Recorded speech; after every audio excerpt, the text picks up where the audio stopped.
প্রত্যেকটি মণ্ডপে পুলিশ ও আনসার মিলিয়ে ন্যূনতম 11 জন থেকে 50 জন পর্যন্ত নিরাপত্তা বাহিনীর সদস্য মোতায়েন আছে। নিয়মিত পুলিশের পাশাপাশি সাদা পোশাকে গোয়েন্দা পুলিশও মোতায়েন থাকবে। আজ থেকে আরম্ভ হচ্ছে সনাতন ধর্মাবলম্বীদের সর্ববৃহৎ ধর্মীয় উৎসব শারদীয় দুর্গাপূজা। উপস্থিত সবাইকে ঢাকা মেট্রোপলিটন পুলিশের পক্ষ থেকে শারদীয় শুভেচ্ছা জানাচ্ছি। এবছর অত্যন্ত জাঁকজমকপূর্ণ ও উৎসবমুখর পরিবেশে ঢাকা মহানগরীতে 254টি মণ্ডপে উদযাপিত হতে যাচ্ছে দুর্গাপূজা। শুভ মহাপ্রলয়ের মাধ্যমে ইতিমধ্যে পূজার আনুষ্ঠানিকতা আরম্ভ হয়েছে এবং ধর্মীয় ভাবগাম্ভীর্য ও উৎসবমুখর পরিবেশে পূজা উদযাপনের জন্য ব্যাপক নিরাপত্তা পরিকল্পনা গ্রহণ করা হয়েছে। ভক্তদের উপস্থিতি, অবস্থান ও গুরুত্ব বিবেচনায় পূজা উদযাপন পরিষদের সাথে পরামর্শক্রমে পূজা মণ্ডপগুলোকে 4টি শ্রেণীতে ভাগ করে 24 ঘন্টা পুলিশের উপস্থিতি নিশ্চিত করা হয়েছে। পূজা মণ্ডপগুলোর শ্রেণী মোতাবেক প্রত্যেকটি মণ্ডপে পুলিশ ও আনসার মিলিয়ে ন্যূনতম 11 জন থেকে 50 জন পর্যন্ত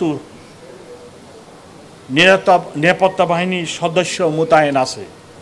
স্ব এলাকায় নিয়মিত টহল ও চেকপোস্টের বাইরে পূজা মণ্ডপ কেন্দ্রিক প্রায় 2200 পুলিশ সদস্য মোতায়েন থাকবে। সংশ্লিষ্ট পরিচালনা কমিটির সাথে যোগাযোগ রেখে তারা পূজা মণ্ডপের সার্বক্ষণিক নিরাপত্তা নিশ্চিত করবেন। পূজা মণ্ডপসমূহে ভক্তদের যাতায়াত নির্বিঘ্ন ও যানজট নিয়ন্ত্রণে ট্রাফিক পরিকল্পনা গ্রহণ করা হয়েছে। প্রতিমা বিসর্জনের দিন পৃথক কনভয় পরিকল্পনা গ্রহণ করা হয়েছে, যা ঢাকেশ্বরী মন্দির থেকে আরম্ভ হয়ে ওয়াইজ ঘাটে গিয়ে শেষ হবে। বিসর্জন শোভাযাত্রা নির্বিঘ্ন করতে অতিরিক্ত আরও প্রায় 2400 ফোর্স মোতায়েন থাকবে।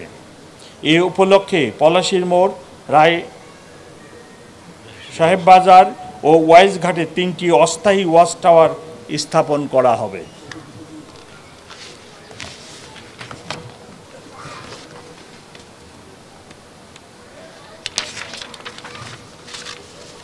দুর্গাপূজা চলাকালীন সময় আইনশৃঙ্খলা সমুন্নত রাখতে নিয়মিত পুলিশের পাশাপাশি সাদা পোশাকে গোয়েন্দা পুলিশও মোতায়েন থাকবে। যে কোনো ধরনের জরুরি পরিস্থিতি মোকাবেলার জন্য সোয়াট, এক্সপ্লোসিভ রিকভারি ও bomb disposal team, dog squad ও ক্রাইম সিন টিম সার্বক্ষণিক স্ট্যান্ডবাই থাকবে। প্রতিটি মণ্ডপে পুলিশের পাশাপাশি স্বেচ্ছাসেবক নিয়োজিত থাকবেন। গুরুত্বপূর্ণ মণ্ডপসমূহের প্রবেশপথে 15টি আশ্রয় স্থাপন করা হবে এবং প্রয়োজনে মেটাল ডিটেক্টর দিয়ে তল্লাশি করা হবে। এছাড়া সিসি ক্যামেরার মাধ্যমে মণ্ডপের আশেপাশে পুলিশি নজরদারি থাকবে।